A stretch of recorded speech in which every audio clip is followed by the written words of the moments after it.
नमस्ते दोस्तों। आज की इस कहानी में हम देखेंगे कि कैसे रूप रंग के भेदभाव के बीच भाई दूज का पवित्र त्योहार मनाया जाता है। एक तरफ है घर की गोरी सौतन जिसका घमंड 7वें आसमान पर है, और दूसरी तरफ है सांवली बहू जिसका दिल सोने का है। क्या इस भाई दूज पर बहू को उसका सम्मान मिल पाएगा? जानने के लिए वीडियो को अंत तक जरूर देखें।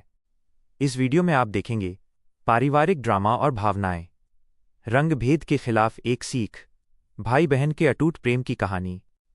अगर आपको कहानी पसंद आए तो लाइक करें और हमारे चैनल को सब्सक्राइब करना न भूलें। अंशुमन, ये सब क्या है? आप कोई मजाक कर रहे हैं ना मेरे साथ? बोलिए ना, ये जो मैं देख रही हूँ वो सच नहीं है। जो तुझे दिख रहा है वही सच है। आखिरकार मैं कब तक तुझ जैसी काली के साथ रहकर अपनी जिंदगी बर्बाद करता।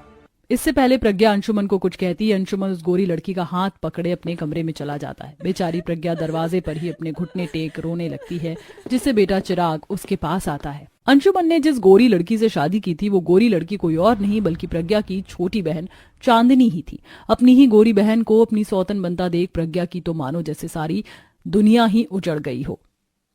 अंशुमन डार्लिंग, हमारे कमरे में इस काली कलूटी का सामान क्यों रखा हुआ है? इसका सामान बाहर निकाल फेंको।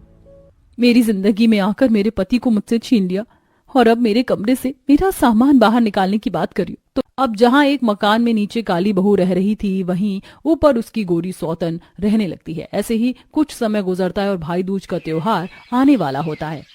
माँ, मुझे टीचर ने भाई दूज पर ऐसे लिखने के लिए कहा है, मेरी थोड़ी मदद करो ना। ठीक है बेटा, लिखो कि भाई दूज के दिन प्रज्ञा अपने बेटे चिराग का भाई दूज पर ऐसे लिखने में मदद कर रही होती है। माँ, आप भी तो हर साल मामा के साथ भाई दूज बनाती हो, तो क्या इस साल नहीं बनाओगी? इस साल मामा मौसी के साथ भाई दूज मनाएंगे। मामा जी भी मौसी जी की तरह बुरे बन गए और हमें छोड़ दिया। नहीं चिराग बेटा, ऐसा नहीं है। हर साल की तरह इस साल भी मैं भैया के साथ भाई दूज जरूर बनाऊंगी। मुझे हर कोई छोड़ सकता है लेकिन मेरे भैया नहीं। ये कहते हुए प्रज्ञा की आंखों से आंसू टपकने लगते हैं। आप इतनी सारी मिठाइयाँ पकवान मामा जी के लिए बना रही हो ना, उन्हें ये सब बहुत पसंद है।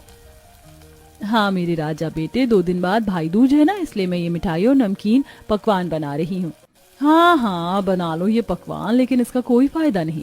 अब तक इस घर में सिर्फ तुम भाई दूज बना रही थी, लेकिन अब से इस घर में सिर्फ मेरा भाई दूज बनेगा, तुम्हारा नहीं। चांदनी की ऐसी बातें सुन प्रज्ञा को बहुत दुख पहुंचता है। आज भाई दूज का त्योहार होता है, जहां काली बहू भाई दूज के दिन सुबह सुबह उठकर नहा धोकर तैयार होती है और आरती की थाली तैयार कर अपने भाई के आने का इंतजार करती है।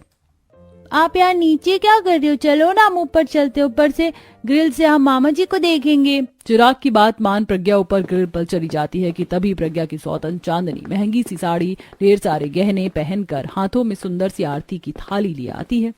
तुम यहाँ क्या कर रही हो? तुमसे कहा गया था ना कि तुम यहाँ ऊपर अपना कदम भी नहीं रखोगी। आज भाई दूज है ना, इसीलिए मम्मी मेरे साथ मामा का इंतजार कर रही है, क्योंकि भैया के दिल में तुम्हारे लिए बिल्कुल भी प्यार नहीं है। चांदनी की ऐसी बातें सुन प्रज्ञा अब काफी बुरी तरीके से टूट जाती है, और ये वही पल था जब प्रज्ञा अपना सब कुछ खो बैठी थी और अपनी जान देने के लिए जा रही थी। ग्रिल से कूदने ही वाली थी कि तभी रोशन प्रज्ञा का हाथ पकड़कर उसे खींच लेता है। तुम्हारा दिमाग तो नहीं खराब हो गया है? अरे भैया, आप क्यों इस काली कलूटी के साथ अपना समय बर्बाद कर रहे हैं? चलिए हम भाई दूज का त्योहार मनाते हैं। ये देखिए, मैं तो आपको गिफ्ट में देने के लिए आपकी मनपसंद घड़ी भी लेकर आई हूँ। इतना कहकर चांदनी जैसे ही अपने भाई रोशन का हाथ पकड़ती है तो रोशन उसे एक जोरदार थप्पड़ मारता है, जिसे देख प्रज्ञा, चांदनी और अंशुमन काफी हैरान होते हैं।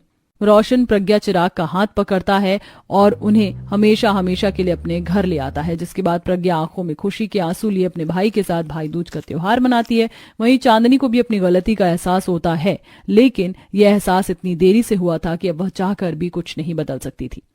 कहते हैं एक बहन दूसरी बहन की परछाई होती है, लेकिन एक बहन ही अपनी बहन की सौतन बन सकती है, ऐसी किसी ने कल्पना भी नहीं की होगी। तो दोस्तों, कैसी लगी आपको हमारी ये कहानी? हमें कमेंट करके जरूर बताएं। साथ ही क्या आप भी हमारी स्टोरी से रिलेटेड किसी ऐसे ही बहन को जानते हैं जिसने अपनी सगी बहन का घर तोड़ा हो? तो हमें ये भी बताइए।